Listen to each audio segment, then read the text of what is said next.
Abu Hurairah radhiyallahu anhu meriwayatkan bahawa Nabi SAW bersabda, sesungguhnya agama itu mudah dan tidaklah seseorang itu menyusahkan agama melainkan dia tewas. Maka hendaklah dia bersederhana dan cuba yang terbaik dan dapatlah berita gembira. Hendaklah dia cuba pada waktu siang, pada waktu malam dan pada penghujung malam. Hadis. Kita tak faham hadis ni kalau kita baca macam tu. Kita dengar syarah dia macam mana. Bismillahirrahmanirrahim. Assalamualaikum warahmatullahi wabarakatuh. Innal hamdalillah nahmaduhu wa nasta'inuhu wa nastahdihi wa nastaghfiruh.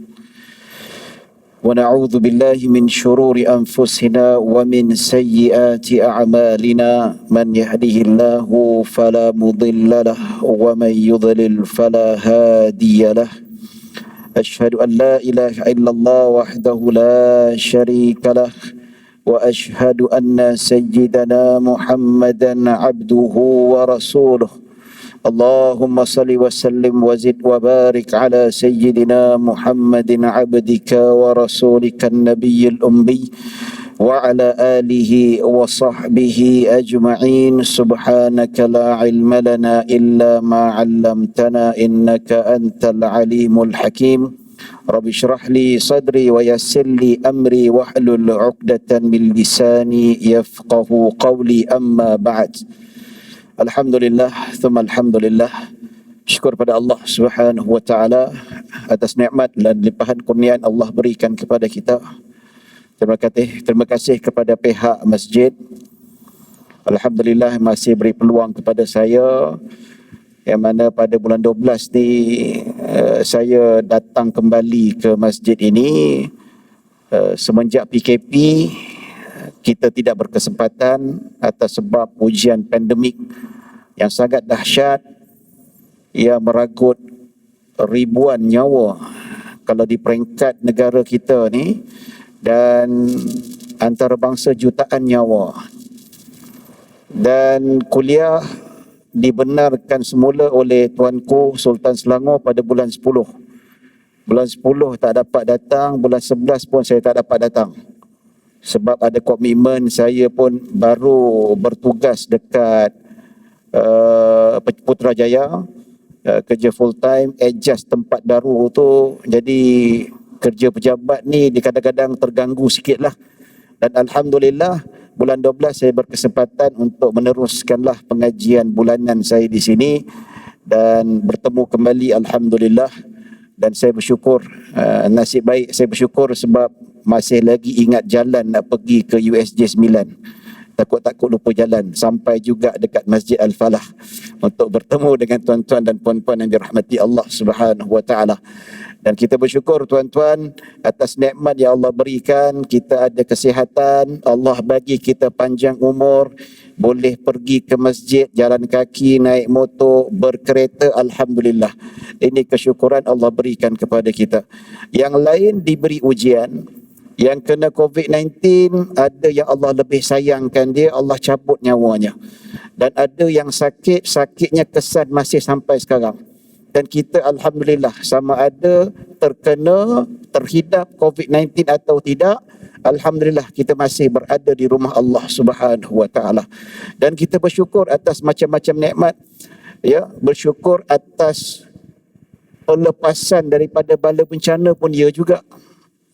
Ini pun satu hal. Ya, baru-baru ni minggu lepas rumah saya dekat Ampang air tak ada. Jadi anak saya duk bising lah. Dia kata apalah, saya tak ada air je. Kawasan Ampang tuan-tuan, dan sewaktu dengannya sebulan sekali mesti ada masalah air. 3-4 hari, 4-5 hari biasalah tu. Jadi anak saya bising, dia kata apa salah tak ada air. Tiap-tiap bulan ada je masalah tak ada air. Saya kata sabar banyak-banyak. Dia kata pertama kenapa tak ada air? Pertama, this is Selangor. Ya, itulah Selangor tuan-tuan. Itulah identiti Selangor. Nak buat macam mana kan? Minta maaf, bukan nak cerita politik lah. Siapa penyokong kerajaan negeri Selangor, minta maaf lah, kita bukan nak beli, bukan kita nak bantai. Tak kisahlah parti mana pegang sekalipun, masalah tak selesai, itulah tanggungjawab pemimpin, kena terus beraksi. Bila once you dah jadi pemimpin, you kena patut pikul tanggungjawab. Rakyat dah bagi kepercayaan, pikul sebaik mungkin, selesaikan masalah dan seumpamanya. Tapi tak apalah, Alhamdulillah, walaupun sebulan tu ada beberapa hari tak ada air, tapi still ada banyak air lah. Tak adalah kata sebulan tu 20 hari tak ada air, majoriti hari tu Allah bagi air, Alhamdulillah. Saya cakap dengan anak saya, dan nak cerita, kebetulan masa tak ada air, tuan-tuan, memang berlaku tragedi banjir yang sangat dahsyat dekat negeri Selangor. Saya cakap dengan anak saya, dia kata, tengok kita baru tak ada air, dah merungut, dah bising, duk marah-marah, marah kerajaan dan sebagainya. Dekat luar sana tu, rakan-rakan kita, saudara-saudara kita berlambak air. Tapi air memusnahkan harta benda mereka, tuan-tuan. Total loss. Sahabat saya, imam dekat masjid ni, tuan-tuan, Al-Fadhil Ustaz Zuhairi, dalam keadaan rumah kena banjir, habis barang rosak, tuan-tuan. Dia mesej saya, Ustaz jangan lupa, hari ni kuliah dekat Masjid Al-Falah. Saya pun Allahu Akbar, kita pun tak dapat turun, tak dapat kita nak bantu dan sebagainya. Jadi kita mampu, semampunya kita bantu, tak boleh turun padang. Kita ada urusan, ada usaha lain kita boleh bantu, tuan-tuan. Ada di kalangan tuan-tuan yang mampu turun padang, Alhamdulillah, baik dan bersyukur. Dan kita tak boleh turun padang pun jangan rasa putus asa dan rasa terkilan. Kita ada usaha lain yang kita boleh berikan, tuan-tuan. Tuan-tuan, tak kira lah, terutama imam kita ni, Ustaz Zuhairi ni, terkesan banjir, bantu dia, tuan-tuan. Ulurlah sedikit, total loss. Sekarang ni pasca banjir. Pasca banjir ni tak payah bagi baju, tak payah bagi makanan, Maggi, itu dah lepas dah. Sekarang ni mereka nak mulakan hidup baru. Mulakan hidup baru. Yang total loss barang ni mereka memerlukan sekurang-kurangnya, mengikut perkiraan lah yang saya baca dekat internet dan akhbar, sekurang-kurang 7 ke 10 ribu ringgit satu rumah. Mesin basuh rosak, peti sejuk rosak. Betul, tuan-tuan, ada yang kita jumpa dekat WhatsApp, ada pakar elektrik, dia kata jangan buang peti sejuk, dia kata buat cara begini-begini. Betul, maksud yang cerita tu yang menjadi, yang tak menjadi pun dia juga. Macam dia tu boleh lah, dia mekanik ke, dia juru tera yang boleh repair tu, Alhamdulillah lah. Yang memang tak ada idea langsung, nak panggil orang repair pun duit tak ada dan sebagainya, memang total loss, tuan-tuan. Yang tak pernah pergi tengok, kita tengok betul-betul. Saya tengok depan mata sendiri bagaimana berat mata memandang, berat lagi bahu memikul. Kita nampak dekat internet, itu pun dah teruk depan mata kita, tuan-tuan. Ya Allah, jangan cakap lah. Susah, sangat susah, mereka memerlukan bantuan kita. So tuan-tuan, ada rezeki, kita hulurkan bantuan. Banyak sekali dekat internet NGO yang mendaftar. Pihak saya pun, saya ada join, dan kita pun, saya sendiri presiden satu NGO namanya Tirmizi Center. Kita pun sekarang giat nak kumpulkan dana untuk diserahkan kepada mangsa-mangsa banjir yang sekarang berada di pasca banjir. Mereka perlukan keuangan, nak beli baju anak, baju sekolah anak, buku-buku teks habis, dapur nak masak, makanan pun rosak, peti sejuk rosak, mesin basuh rosak. So kita nak cuba kumpul sebanyak mungkin. NGO saya, Tirmizi Center ni, mendaftar di bawah ROS. ROS ni satu badan untuk kawal NGO ni. ROS di bawah KDN, Kementerian Dalam Negeri. So valid lah, tuan-tuan. Tak boleh tipu, ada auditnya. So, duit ke mana, pergi mana, dan insya-Allah kalau tuan-tuan ada NGO yang dirasakan selesa, kalau tak nak bagi dekat saya, dekat NGO kami, ada dirasakan NGO kita selesa, kita biasa dengan dia, ataupun kawan-kawan kita pun ada NGO, tak apa, tuan-tuan. Malam ni bukan saya kempen untuk bagi derma melalui NGO saya, tidak. Tapi malam ni saya nak kempen, tolong hulurkan semampu mungkin. Pasal apa? Ini kita nak bantu. Nabi SAW sebut, wallahu fi auni al-abdi ma dama al-abdu fi auni akhihi. Kita ni kadang-kadang hidup kita atas, kadang-kadang kat bawah. kan kita ke atas ni kita bantu orang kat bawah. Pasal apa? Nanti bila kat bawah, Nabi kata orang kat atas yang kita bantu tu bantu kita balik. Ataupun yang kita tak kenal, Allah bagi rezeki, ada orang yang bantu kita bila kita berada dalam kesusahan. Sebab itu Nabi SAW sebut, wallahu fi aunil abdi, sesungguhnya Allah menolong hambanya, madamal abdu fi auni akhihi, selagi mana hamba itu menolong saudaranya sendiri. So hari ni bukan hari kita, hari ni hari dia. Hari kita tak tahu insya-Allah, sebab dulu hari dia kita bantu dia, insya-Allah masa hari kita timpa musibah, Allah akan hantar orang untuk bantu kita, tuan-tuan.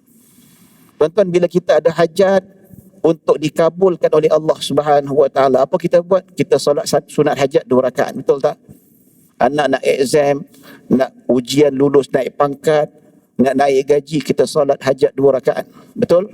Lepas salam saja angkat tangan doa, betul tak?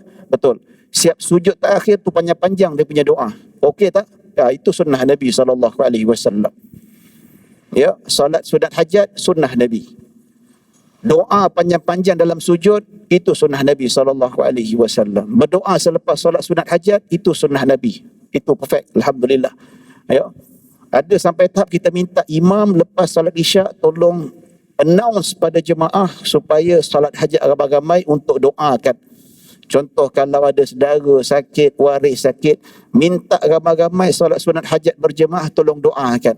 Okey tak? Bagus, alhamdulillah. Mana tahu yang ramai-ramai doa tu mustajab doa dia, kita tak tahu.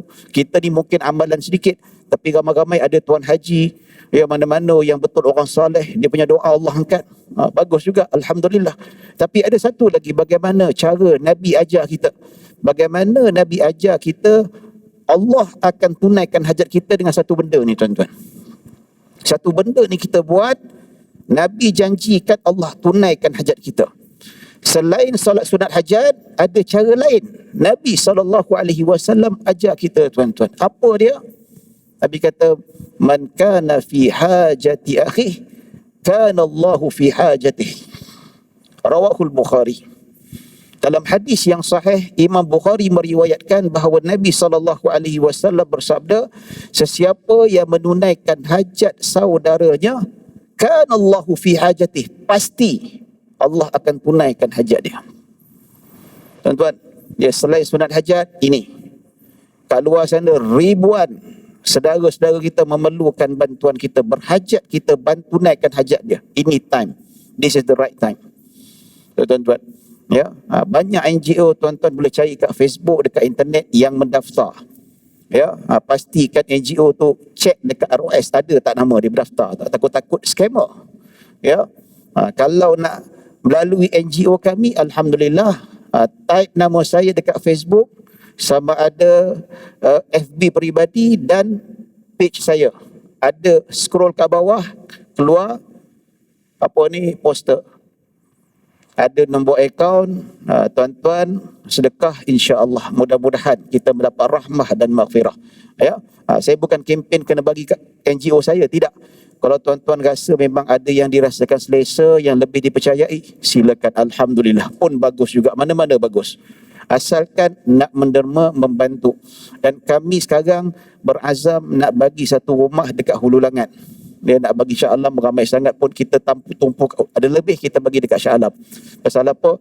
Yang Shah Alam pun ada kawan kami yang ambil alih untuk kumpulkan duit, sama juga nak bagi satu rumah RM2,000. RM2,000 tak cukup, tuan-tuan, tapi at least bolehlah nak beli asas-asas.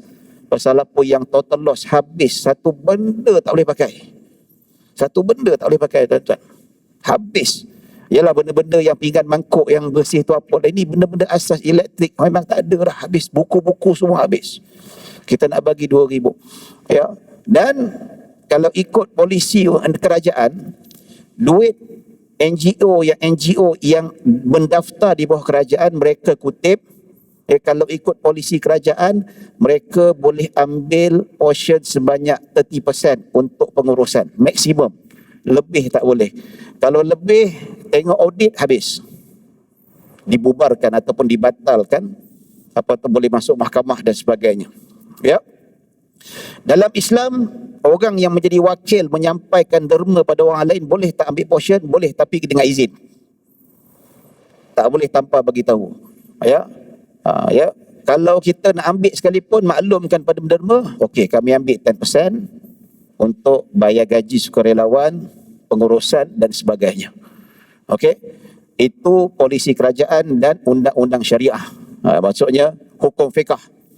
Tapi kami tuan-tuan, NGO kami berikrar dalam masjid, kami cakap 1 sen kami tak ambil. Ya. Dalam masa yang sama, kita tak blame ataupun kita tak marah kalau NGO ambil. Mereka berhak sebab mereka pun ya ada allowance nak bagi pada staff. Saya tak salahkan kalau dia ambil. Ya, tapi kalau ambil 30% tu banyak sangat, ambil lah 5%, 10% ke, maklumkan kepada penderma. Ya, sekali derma tu maklum, kami akan ambil 10%. Maklumkan. Itu hukum fiqah. Ya. Tapi style kami tak ambil 1 sen pun. Pasal apa? Sebab yang bertugas tu semua bekerja.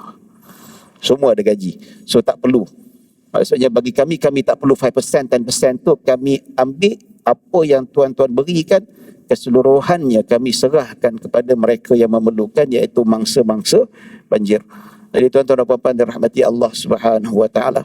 Ya, dalam Al-Quran ada sebut tentang bagaimana orang dalam neraka ni, yang Allah Subhanahu wa taala sebut, fayaqulu laula akhartani ila ajalin qaribin fa asaddaqa wa akum minas salihin.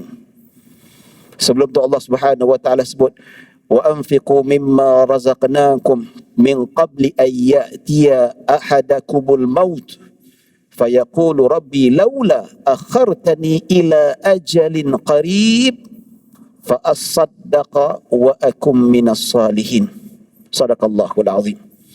Allah berfirman, berinfaklah, bersedekahlah, bayar zakat sebelum datang kematian ke atas kamu. Sebelum kematian datang kepada setiap seorang di antara kita, semua kita akan mati. Allah kata sebelum datang kat kita ni mati, Allah kata berinfak, sedekah. Fayaqulu laula akhartani ila ajalin qarib.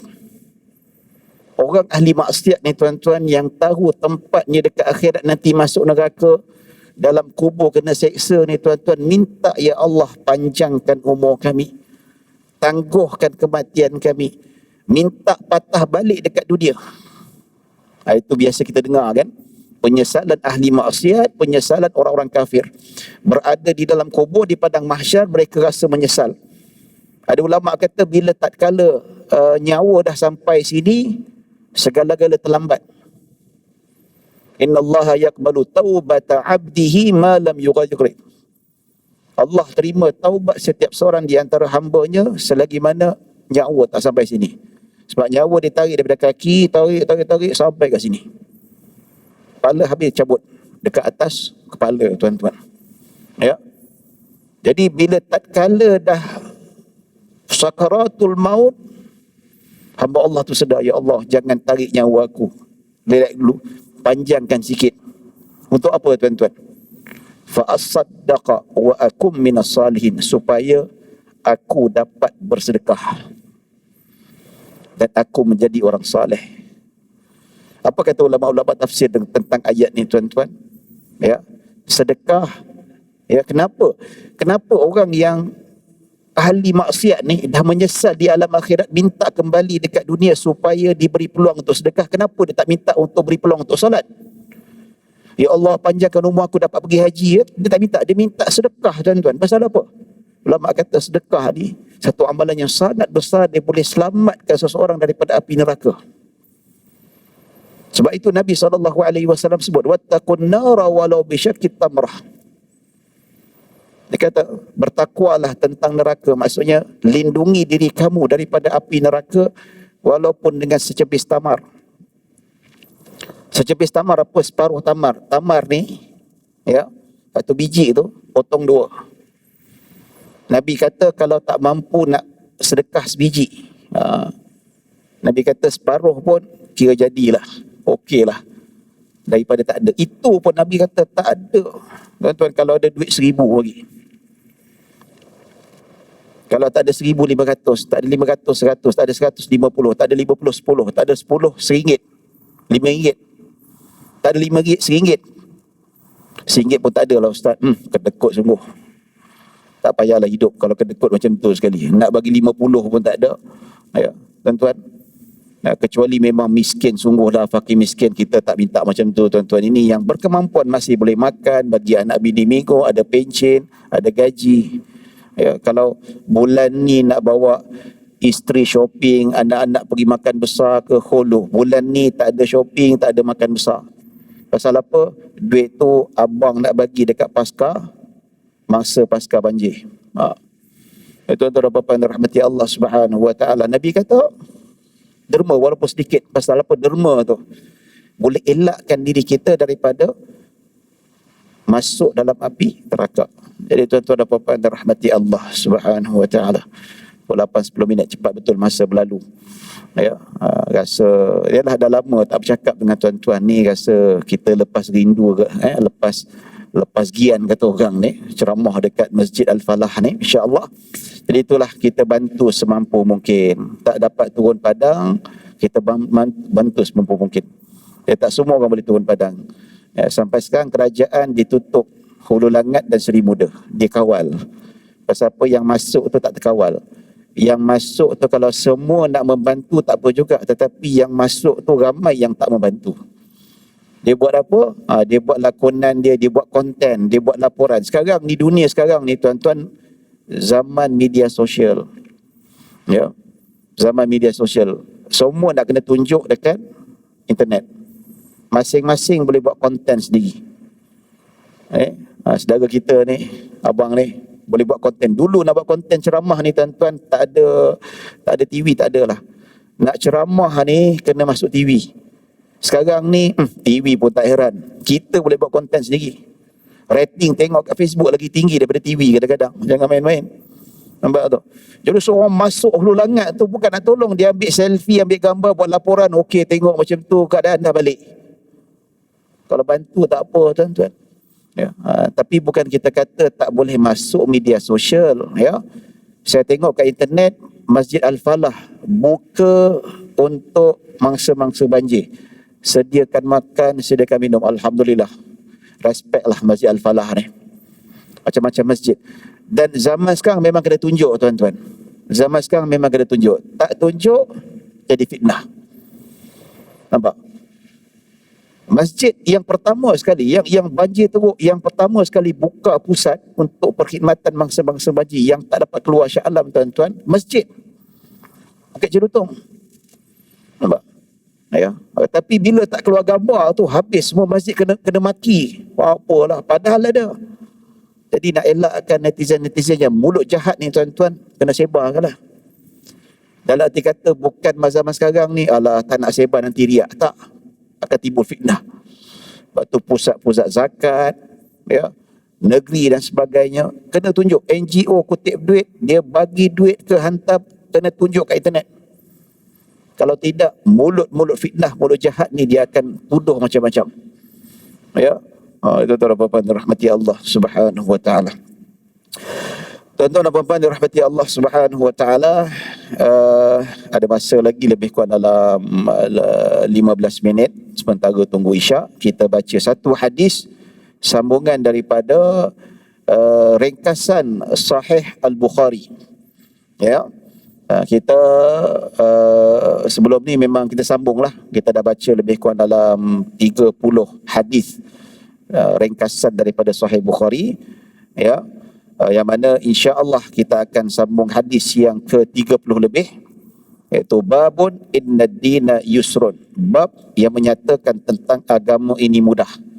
Baik, apakah hadis ya tuan-tuan? Bismillahirrahmanirrahim. Qala al-musannif rahimahullahu taala wa nafa'ana bihi wa bi'ulumi fid darain, an Abi Hurairah radhiyallahu anhu anna an-nabiy sallallahu alaihi wasallam qala innad dina yusrun وَلَنْ يُشَادَّ الدِّينَ أَحَدٌ إِلَّا غَلَبَهُ فَسَدِّدُوا وَقَارِبُوا وَأَبْشِرُوا وَاسْتَعِينُوا بِالْغُدْوَةِ وَالرَّوْحَةِ وَشَيْءٍ مِنَ الدُّلْجَةِ. Rawahul Bukhari. Abu Hurairah radhiyallahu anhu meriwayatkan bahawa Nabi SAW bersabda, sesungguhnya agama itu mudah dan tidaklah seseorang itu menyusahkan agama melainkan dia tewas. Maka hendaklah dia bersederhana dan cuba yang terbaik dan dapatlah berita gembira. Hendaklah dia cuba pada waktu siang, pada waktu malam dan pada penghujung malam. Hadis. Kita tak faham hadis ni kalau kita baca macam tu. Kita dengar syarah dia macam mana. Apa kata ulama? Hadis ni mukhtasar sahih Al-Bukhari. Saya rujuk kitab Manarul Qari. Kitab tu dia mensyarahkan. Sebab kita nak faham hadis tak boleh secara literal. Kita kena tengok apa pencerahan ataupun kupasan para ulama tentang maksud hadis ini. Baik tuan-tuan dan puan-puan dirahmati Allah Subhanahu wa taala, Nabi SAW bersabda bahawa sesungguhnya agama ini mudah. Agama ni mudah maksudnya bersesuaian dengan fitrah manusia.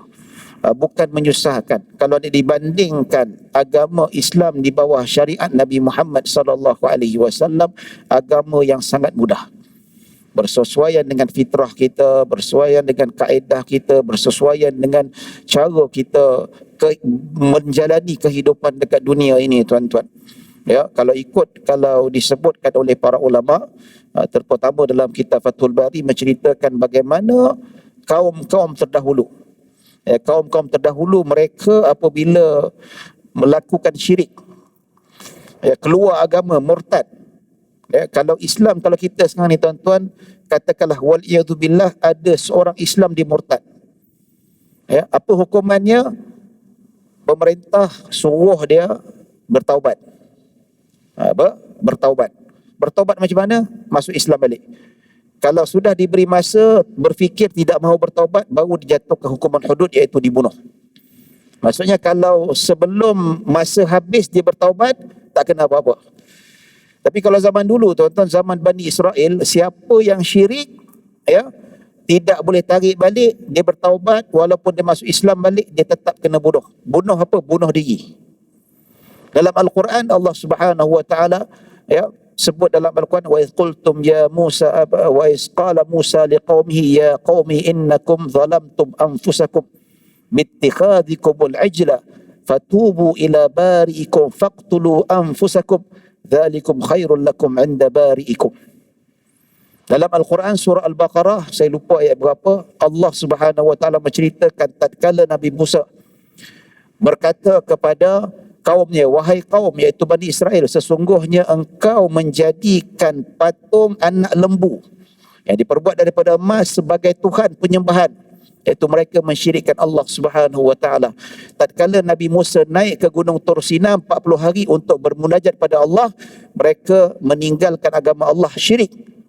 Mereka sembah patung anak lembu. Kat situ.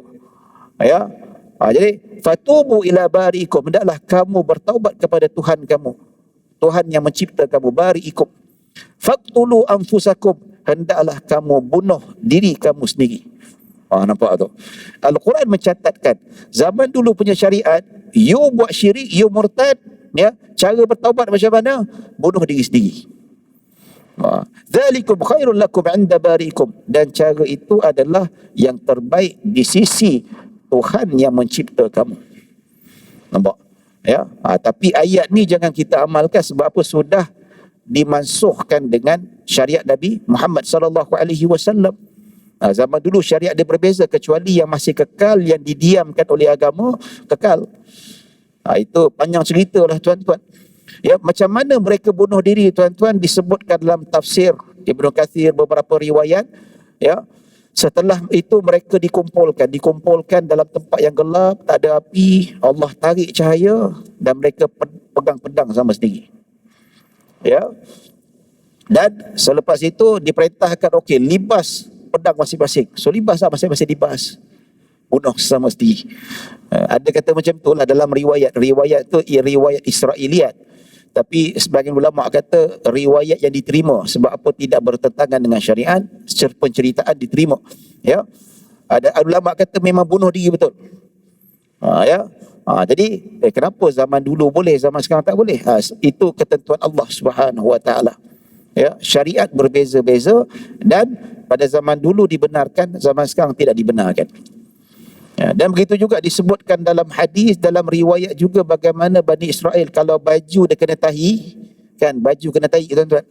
Ya, kalau kita basuh je. Tapi kalau zaman Bani Israel kena potong baju tu.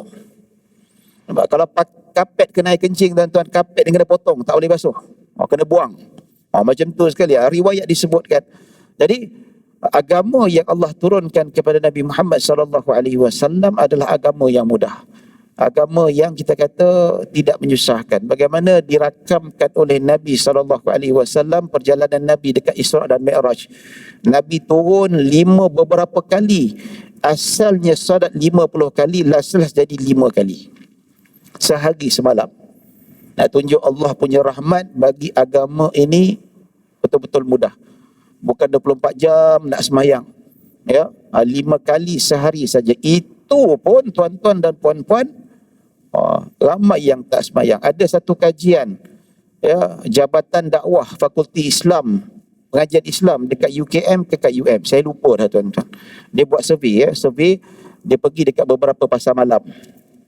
Pasar malam kan majoriti peniaga orang Melayu, kita orang Islam. So dia buat survey, adalah instrumen dia pakai nak tengok peniaga-peniaga pasar malam ini sejauh mana mereka solat maghrib. Sebab apa? Mereka start buka pasar tu selepas asar. So consider asar mungkin mereka sempat sembahyang kat rumah ke singgah surau. Ni maghrib. Sebab apa? Pasar tu habis lepas isyak. Dan kenapa dia tak survey tentang solat isyak? Sebab solat isyak tu panjang sampai subuh. Ya. Jadi dia nak tengok sejauh mana peniaga-peniaga beberapa pasar malam mengerjakan solat maghrib. Adalah cara dia. Dia tanya soalan ke hantar borang dan sebagainya. Dan akhirnya mereka menemui bahawa lebih kurang 10 ke 15% saja peniaga-peniaga pasar malam yang mengerjakan solat. Ini data. Data dan fakta dan dianalisis.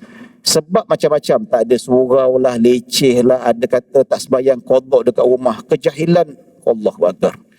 Nampak sangat bila kita tengok dapatan kajian tu, sebab-sebabnya pertama malas. Wah, ini maksiat tegar betul lah.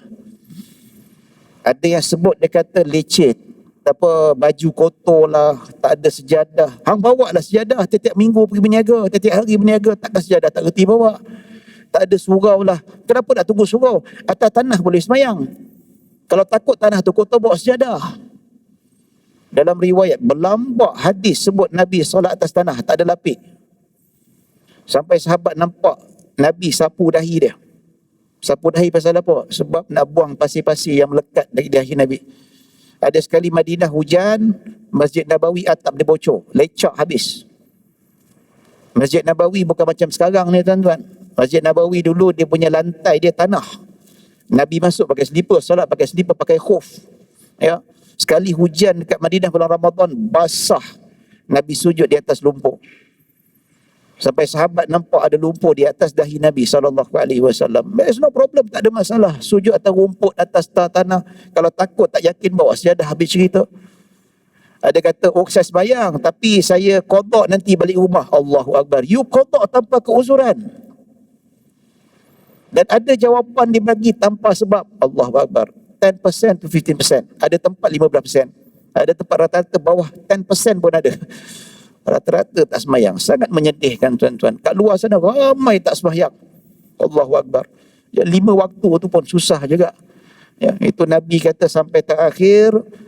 Nabi Musa kata Allah bagi 5 waktu sehari semalam. Nabi Musa kata pada Nabi Muhammad, minta lagi kurang. Nabi kata aku dah segan pada Allah. Aku segan, aku tak nak minta lagi. Ya. Ada orang cakap dengan saya, Allah mak pasal lah Nabi tak naik lagi. Ya.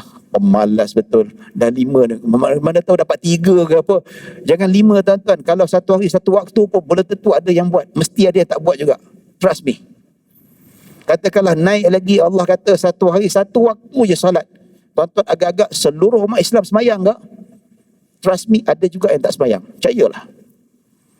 Tuan-tuan dan puan-puan rahmati Allah Subhanahu Wa Taala. Jadi Agama ni mudah, yang mana Allah Subhanahu Wa Taala kata agama ni agama yang sesuai, apa-apa syariat, apa-apa saja perjalanan. Kalau kita susah musafir boleh jamak kasar, ya, ataupun dalam keadaan kita ni terlalu sibuk yang macam kita jadi penyelamat ataupun doktor, boleh jamak tamam. Dia kata, ustaz boleh tak jamak disebabkan banjir? Kalau penyelamat tu okey, yes. Ya, tapi tuan-tuan yang sudah sampai dekat kawasan penyelamat, kawasan berkumpul tu, nak jamak apa lagi? Duduk atas situ, yang penolong bantu tu redah banjir tu, yes, itu layaklah untuk jamak. Ya. Tapi kalau yang dah tempat sedia macam tu, apa lagi nak susah? Saya tengok yang kemas-kemas banjir ni tuan-tuan, tak ada jamak. Kita pernah pergi, kita tengok kan, dia semayang, time of semayang dengan sudut-sudut tu tuan-tuan. Subhanallah. Sujud atas tanah tu, budak-budak muda. Ada gambar dia. Ya, ada orang kata, kotor. Bukan kotor tuan-tuan. Lumpur bukan kotor, tak semesti. Lumpur itu kotor. Nabi sendiri pernah sujud di atas lumpur. Ya, kan lebih baik sembahyang tu dibersihkan. Tuan-tuan nak sembahyang, nak kena mandi, nak tukar baju, habis masa sejam dah. Dia orang nak cepat. So sembahyang dengan baju-baju tu, sembahyang atas lumpur ataupun ada yang pakai sejadah, pakai kotak dan sebagainya, sembahyang. So sambung balik, bila asar sembahyang balik. Kan mudah agama tu. Ada orang nak kena tukar baju dululah, nak kena pakai telekung lah. Kalau orang perempuan, dia keluar dengan pakaian yang dia pakai tu boleh bawa solat, bermakna pakaiannya patuh syariah. Kalau dia pergi keluar, dia rasa nak kena pakai telekung, something wrong pakaian dia. Pakaian mesti tak patuh syariah, mesti ada ketat sikit, nampak body shape, tak pakai stokin, seluar senting, pakai tangan macam ni. Bila nak semayang, alamak, cek telekung. Kemungkinan pakaiannya tak patuh syariah. Bertakwalah kepada Allah Subhanahu Wa Taala. So suami-suami kena tengok pakaian anak-anak dara dan isteri masing-masing. Ya, sembahyang, yes. Kat luar pun aurat kena jaga juga tuan-tuan. Ya. Dan tuan-tuan dan puan-puan dirahmati Allah Subhanahu Wa Taala, Nabi kata wala yushadad dinu ahadun illa ghalabah. Sesungguhnya seseorang itu apabila dia menyusahkan agamanya kecuali dia akan kalah. Maksudnya kalau kita ibadah ikut setara yang sederhana kemampuan kita. Orang yang terlalu ketat ni, ya, sampai tahap sembahyang tak ada waktu rehat, dalam bab hukum ni terlalu ketat tuan-tuan, sampai tahap dia mesti kalah. Last dia pun tak dapat istiqamah dalam ibadah dia tuan-tuan. Nampak? Ya, ada orang ni dalam bab agama ni terlalu ketat. Sampai bab khilaf pun dia kata terlalu ketat. Ada saya jumpa dengan seorang hamba Allah ni, dia kata, ustaz kita ni Malaysia mazhab Syafi'i kan. Dia mazhab Syafi'i. Kata, apa pendapat ulama mazhab Syafi'i tentang wanita ajnabi berada di luar, di hadapan lelaki ajnabi. Seorang wanita, bayangkan perempuan berada di hadapan lelaki ajnabi yang bukan mahram dia. Apa hukum dia? Dia dedah muka. Dia kata, kalau ikut pendapat mu'tamad mazhab Syafi'i, wanita wajib tutup muka di depan lelaki ajnabi. Ya. Mazhab Syafi'i cerita tentang hukum depan lelaki ajnabi dalam solat lain. Yang kita belajar, aurat perempuan kecuali muka dan tapak tangan menurut pendapat mu'tamad mazhab Syafi'i itu dalam solat. Dalam luar solat dia berbeza. Ya. Kalau pendapat mazhab Syafi'i, dia kata perempuan di hadapan lelaki ajnabi wajib tutup muka. Namun di situ ada khilaf juga di sisi ulama mazhab Syafi'i. Ada pandangan kedua mazhab Syafi'i mengatakan wanita boleh dedah muka di hadapan lelaki ajnabi jikalau tidak timbul fitnah. Dan saya kata dekat Malaysia kita biasa dengan pendapat kedua mazhab Syafi'i. Maksudnya wanita tak tutup muka asalkan tidak timbul fitnah. Tapi kat sekarang dekat media sosial, kebanyakan perempuan timbulkan fitnah dengan dedah muka. Ya, bukan dedah muka saja, dengan berjoget-joget lah, apalah, itulah. Tak percaya, tengoklah TikTok, tengok Instagram. Tengoklah tuan-tuan, tolonglah. Cek anak-anak punya akaun ni tuan-tuan. Bini orang pun berjoget. Ya. Mazhab Syafi'i kata, pendapat kedua mengatakan perempuan boleh dedah muka di hadapan lelaki ajnabi jikalau tidak timbul fitnah. Ni kalau buka muka depan lelaki ajnabi pakai solik tebal 5 inci, gincu sampai merah, macam strawberry, mata pakai celak tu macam bini Firaun, atau pakai eyelashes lagi tu, memang fitnah tuan-tuan. So perempuan nak dedah muka di hadapan lelaki ajnabi, tak perlu solek tebal-tebal. Ni masalah depan suami comot dah macam-macam lah, tapi depan keluar tu nak pergi jumpa orang lain, punya solek punya dahsyat. Ya, tapi lelaki kata, tak boleh, sepatutnya semua kita tutup muka. Kata relax lah, kita Malaysia ni takkan kita nak suruh dia tutup muka, dah biasa dengan pendapat tak wajib tutup muka. Biarkanlah, dia kata. Payah, dia kata. Kita pun pening kepala nak jumpa orang-orang yang syadid ni, orang yang terlalu strict ni. Ya tuan-tuan, kita bagi laluan azan dahulu sebelum kita sambung sedikit lah selepas ini, insyaAllah. Baik tuan-tuan dan puan-puan dirahmati Allah Subhanahu wa ta'ala. Ni kita jumpa orang yang straight pada ni. Dia kata tak boleh, kena perempuan kena tutup muka. Sekarang senang lah, semua pakai mask kan, tutup muka. Ya dulu. Ini cerita lama lah. Ya. Jadi duk syadid sangat, duk strict sangat, dia kata payah, biarlah. Yang nak pakai nikab silakan, tak ada masalah. Kalau dia boleh suruh isteri pakai nikab lagi bagus. Yang tak boleh tak apalah, biarlah. Dia kata tak setuju. Dia tetap berkeras juga. Tak pihang lah, dia kata. Memang dahsyat lah. Ya, duk syadid. Lala sekarang ni tengok bini pun tak pakai lagi dah. Akhirnya tewas. Dia tak mampu. Ya. Jadi tuan-tuan dan puan-puan dirahmati Allah Subhanahu wa ta'ala. Jadi itu sebagai contoh lah. Jadi buat semampunya, jangan kita terlalu, kalau mampu nak buat yang lebih berat silakan. Tak ada masalah. Tapi bagi mereka yang tak mampu, biarlah mereka dengan keadaan yang sederhana, yang sedikit tetapi istiqamah. Sebab itu Nabi SAW sambung lagi, fasaddidu wa qaribu. Nabi kata, maka hendaklah bersederhana. Biar sedikit, asalkan istiqamah. Wa qaribu, dan lakukan yang terbaik. Cuba buat hampir kepada yang terbaik. Tak dapat yang terbaik betul-betul, buat dapat hampir kepada terbaik. Contoh bersederhana tuan-tuan, kalau kita ni tak mampu kalau nak bertahajud 11 rakaat setiap malam, tak mampu nak solat witir 11 rakaat, dapat 3 jadilah tuan-tuan. Ada orang tanya dekat saya, boleh tak ustaz kalau macam saya ni tak mampu nak, tiap-tiap hari saya bangun pukul katakanlah subuh 6.10. Saya lagi setengah jam nak subuh tu baru bangun. Mandi, sempatlah 3 rakaat witir. Boleh ke? Tak apa. Kalau rasa itu yang termampu, silakan. Yang penting istiqamah. Sebab itu Nabi SAW sebut, khairul a'mali madama wa in qalla. Sebaik-baik amalan yang berterusan walaupun sedikit. 3. Janji bangun malam. Daripada ada orang tu dia sembahyang, terlalu banyak sangat, satu malam berpuluh-puluh rakaat, lepas tu cuti setahun. Ya tak? Sedikit mana. Wa qaribu, Nabi kata buat sehabis baik, yang semampu mungkin. Tak dapat yang paling afdal, macam contoh tadi kan, tak dapat buat 11, dapat 3 jadilah. Nampak? Paling afdal kan 11. Itu bilangan witir yang Nabi SAW lakukan pada setiap malam. Ya. Tetapi dapat 3 pun, itu pun tak sampai ke arah afdal, tapi hampir-hampir dalam keadaan yang baik, kita lakukan secara istiqamah.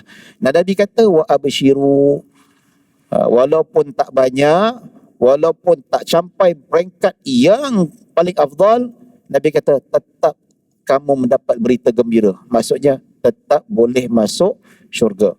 Ya, dalam riwayat Nabi SAW, hadis sahih, Nabi salat duha 8 rakaat. Itu sahih. Ada satu lagi riwayat 12 rakaat, itu hadis dhaif. Tetapi ulama kata boleh beramal. Kalau tak dapat 8, tak dapat 12, kalau kita dapat 2 rakaat pun okey lah, alhamdulillah. Pun dah okey dah. Itu dikatakan tetap absyiru. Tetap Allah kata bergembiralah dengan khabar gembira daripada Allah. Yang sedikit, yang istiqamah itu, yang sederhana itu, tetap mendapat gembira daripada Allah Subhanahu wa taala. Dan Nabi mengatakan wasta'inu bil ghudwati. Ya, maksudnya usahakan untuk melakukan ibadah pada waktu pagi. Pasal apa? Waktu pagi itu lepas kita bangun, lepas solat subuh, duduk, kita baca Al-Quran, zikir, sampailah syuruk. Bila syuruk, tunggu 15 minit, 20 minit, kita solat sunat isyraq. Ambil waktu sedikit untuk kita gunakan waktu itu betul-betul untuk ibadah. Lepas tu buat urusan lain, nak tidur ke, nak pergi kerja ke, ya. Warauhati, begitu juga usahakan untuk kekalkan ataupun ambil sebahagian waktu selepas tergelincir matahari. Ya. Lepas zuhur tu duduk kejap baca Al-Quran ke, zikir ke, dalam tempoh setengah jam ke 1 jam, yang tak bekerja lah kan. Ya. Lepas tu sambung balik, nak main bola ke, nak baca buku ke, nak mengemas rumah ke, ambil sikit. Nabi kata tak payah banyak-banyak, tak ada nak 24 jam. Lepas zuhur sedikit. Kenapa Nabi sebut lepas subuh? Lepas subuh ni kita dah segar kan bangun tidur. So nak tidur lagi tu baik kita beribadah kejap sampai syuruk. Lepas tu solat sunat isyraq, dapat pahala seperti satu haji sempurna. Kenapa Nabi kata lepas solat zuhur tu kita ambil masa sedikit, panjang sikit untuk ibadah? Pasal itu pun waktu yang segar. Sebab Nabi SAW sebelum zuhur Nabi tidur kejap, namanya qailulah. Nabi tidur kejap, dalam masa tempoh setengah jam mungkin, ya. Lepas tu bangun, Nabi siap sedia untuk solat zuhur. So dah segar lah. Dan kemudian kita lakukan solat zuhur, solat sunat, dan ambil masa sikit beribadat. Itu dimaksudkan oleh Nabi SAW. Dan Nabi kata minadul jati. Begitu juga kalau tak dapat nak beribadah lama-lama, ambil waktu sedikit pada penghujung malam. Ada orang kalau tak dapat buat cara Nabi pukul 3.30 dah bangun, pukul 3 dah bangun untuk solat tahajud. Ya. Jadi sebelum masuk subuh 1/6 Nabi tidur kejap, tangan macam ni, seperti mana disebutkan dalam kitab Syama'il Muhammadiyah. Ya. Kalau tak dapat nak bangun pukul 3, 3.30 macam Nabi SAW, macam saya katakan tadi lah, 5.30 pun okey dah. Ya. Nabi SAW tahajud 2 rakaat. Yang pertama Nabi buat ringkas. Masuk 2 rakaat kedua, Nabi start baca surah Al-Baqarah. 2 rakaat ketiga Nabi baca surah Ali Imran. 2 rakaat tu suku Al-Quran. Ada berani. Kalau kita tak mampu cara-cara Nabi, kita buat kuliah Qul Huwallah pun jadilah tuan-tuan. Dapat 11 rakaat. Yang penting istiqamah, itu yang Nabi kata saddidu wa qaribu wa abshiru. So gunakan pada waktu-waktu ni. Maksudnya tak perlu nak ibadah sampai 24 jam. Nabi kata ambil lepas subuh sikit, lepas zuhur sikit, ya. Lepas tu sebelum masuk subuh sikit. Qaribu, yang sehabis baik yang kamu mampu. Saya katakan tu Haji, kalau tak mampu pukul 3, 5.30 pun jadilah. Yang penting hari-hari buat. Itulah nanti insya-Allah abshiru akan membawa berita gembira dekat akhirat nanti atas sebab istiqamah. Berterusan, itu yang kita nak. Bukan nak kita buat macam tu, lalas tinggalkan ibadah-ibadah untuk mendekatkan diri pada Allah Subhanahu wa taala. Ya. So hadis dia tuan-tuan cerita juga tentang peranan kita beribadah, bukan hanya kita melakukan ibadah yang wajib. Kita juga digalakkan untuk tambah ibadah kita dengan solat-solat sunat. Dan tambahan solat-solat sunat ini Nabi kata semampu mungkin, sedikit pun tak apa. Ya, lepas subuh sikit sampai syuruk. Lepas zuhur sikit sampailah pukul setengah jam, macam tu 1 jam ke sikit. Lepas tu sebelum masuk subuh. Itulah Nabi kata pun jadilah. InsyaAllah abshiru, tetap juga akan dapat berita gembira dan mampu selamatkan kita di alam barzah dan selamatkan kita daripada api neraka sekurang-kurangnya tuan-tuan. Ya, ya tuan-tuan dan puan-puan dirahmati Allah Subhanahu wa taala, setakat itu saja yang dapat saya kongsikan. Mudah-mudahan kita mendapat rahmah dan maghfirah. Mohon maaf kalau ada salah silap, kalau ada kekurangan, yang baik hanya daripada Allah Subhanahu wa taala. Kekurangan kesilapan datang daripada diri saya sendiri. Aqulu qawli hadza wa astaghfirullahal azim li wa lakum. Wassalam. Allah ja'al jam'ana hadza jam'a marhuma wa tafarraqana min ba'di tafarruqan ma'suma. Allahumma la tad'a fi maqamina hadza dhanban illa ghafartah wa la hamman illa farajtah wa la daynan illa qadaitah wa la maridan illa shafaitah wa la hajatan min hawaijid dunya wal akhirati illa qadaitaha ya rabbal alamin. Allahumma inna na'udzubika minal barasi wal juzama wal junun ومن سيء الأسقام. اللهم انفعنا البلاء والوباء والفتن ما ظهر منها وما بطن. صلى الله على سيدنا محمد وعلى آله وصحبه وسلم. الحمد لله رب العالمين. السلام عليكم ورحمة الله وبركاته.